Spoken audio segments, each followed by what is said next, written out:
jaaxle tax ma teel a génn nii ñu xool fan laa war a aw ñaari mbedd yi jaaxle rek ak koor gi nu mu méttee tey jii nii. waa nijaay yaa ngi waxtu rek lu xew. ah Ami man de damaa jaaxle tey jaaxle naa trop. jaaxle. waaw. waaw Massa balaa nga maa wax sa soxla jox ma dépense bi dem marché gaaw balaa muy laaj. ah Ami dépense bi tax ma jaaxle nii dépense bi moo tax ma jaaxle nii Ami. nijaay depuis bu koor gi commencé ba léegi maa ngi lijjanti dépense bi. nijaay dafa tuuti effort yow tamit. ah dëgg la koor gi métti na de. mais tamit foog nga jàppale ma dëgg la. waaw baax na damaa am samay gan yu fu war a ñëw nag te ins bi ni yoruma dërëm.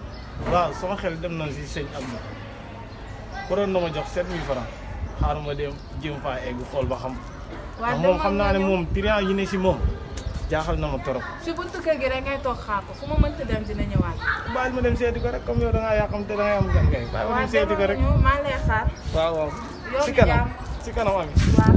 bi ci tey jii de ah billah man dafa war a jëlee ndoo ko jaaxal na ma mais yàlla baax na amatos buñ kër gi ba xam dinaa gën waaye yàlla ñu fi baaxam déet ñu jaar ñu baax jaar waaye lii waaleykum salaam waaw fay jaamu rek fay alhamdulilah fay da nga def ak coono yi waaye tudd nag ah mais boobu ma tudd dëgg la moo tax ma ñëw fi tey waaw waaw tey damaa soxla si kër ga amul dépense amul départ dépense bi instant bii nii soxla si daal dama bëggoon sama junne ñeenti téeméer yooyu toogal waaw foofu nga waroon njëkkee nag waaw dëgg la sama junne ñeenti téeméer dina ñëw tey kontaan nga jox ma ko ma yóbbu waaw soxna si nee na dafa am ay gan waaw foofu mu yóbbu moo defee di woon tey de kon kii doon nañ ko maa ak yow mën naa la de ii maa la raw ba ma wooyee yi damaa tiit lu ma jàpp yow dama man xaa dama bàyyi. sonn woo naa la ñaata appel dama ay laa yow soxla sama yàlla xam téléphone na moo ko fayoon. mais wuy ma dañ may waaj takk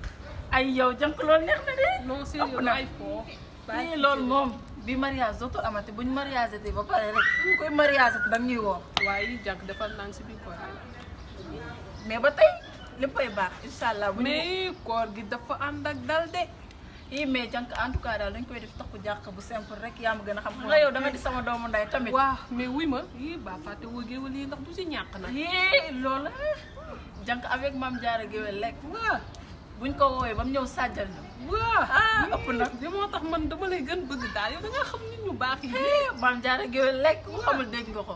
tamit mais loolu dara du ko fay mais wuy ma indil nañ ma may bu njëkk ba pare ah léegi ma xool 3 jours si balaa ñu korite la ah jànk loolu moom dina neex di.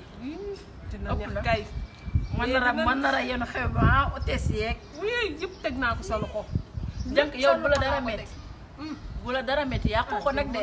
xam naa loolu Yàqu ko. yaay sama xarit yaay sama doomu day tamit yow daal bu la dara métti métti. naa jël xew bi encadré ko yaa ma gën a xam def ci li ma ci war.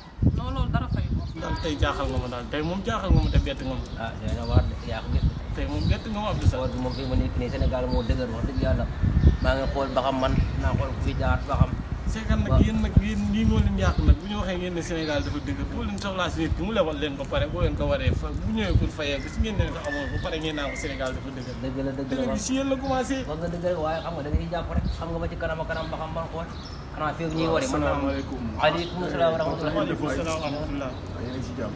ay xale incha allah. ça va ay jégalu bu baax a baax. ay jégalu leen delloo ziar.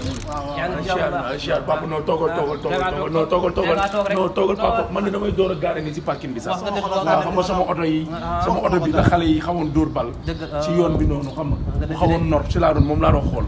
mais toogal mais yéen mbaa ngi si jàmm. ñu ngi si jàmm bu baax naka koor gi. alhamdulilah noonu lañ ko dundee. sant yàlla bu baax ba jàkk ji ak yooyu noonu micro ak yooyu yëpp jaar na yoon. waaw lépp jaar nañ lépp waaw jaar yàlla na nañ yàlla gën a dolli xéwal dëgg la wax nga man nag amu toogaay xam nga damay door a ñëw nii te maa ngi waaj sama mariage beeg yooyu ak waaj pour dellu waaw. si laa nekk nii moo tax fan yi ngeen bañ këj ma gis waaw, dëgg la. mais nag maa ngi jégalu bu baax a baax a baax a baax bëggoon naa nag xam nga mu gën a yaatu wax nga dëgg wax nga comme dëgg. xam nga rek comme waaw waaw góor waaw góore waaw yàgg nga koo def de nii nga ñu daal tere jërëjëf yàgg nga ñoo teral yàgg nga ñoo teral waaw góor yàlla na yàlla defal jàmm sama jëw waaw waaw waaw xaaral ma yëg kër ga rek comme waxtaan ak yéen ñaar incha allah non su góoru koogee ndogu li laa gën a yokk waaw da ko dégg incha allah waaw yal na yàlla sàmm oui jërëjëf yal na yàlla sàmm jërëjëf waay yàgg nga koo def moom jërëjëf jaajëf waay jërëjëf dama dugal kay da ngaa xam ne dafa ma jox nii luñ ciy waxtaan sama junne ñeenti téeméer yi nag ñeenti téeméer waaw léegi bu ma joxee ñaari junne ma jox la ñeenti téeméer man lan laa yóbbu kër ga man lan laa yóbbu kër ga loolu mënul nekk il faut que ma dugal il faut que yow daal yoo xam nga yow mosoo maa yeb yow it mosoo maa yeb wan ma ko léegi ma gis xam nga ne bu ñu nekkee woon xale doon na métti si yow yàgg naa la ko defal moo taxit yàgg naa la ko defal yow kay xaaral ma ñëw ñëwal bismillah xaaral ma ñëw Abdou Sarr yow Abdou Sarr yow tey maa yow tey boo ma wax dëgg Abdou Sarr wax ma dëgg Abdou Sarr sama ñeenti wax ma dëgg ba gis Abdou Sarr sama junne ñeenti téeméer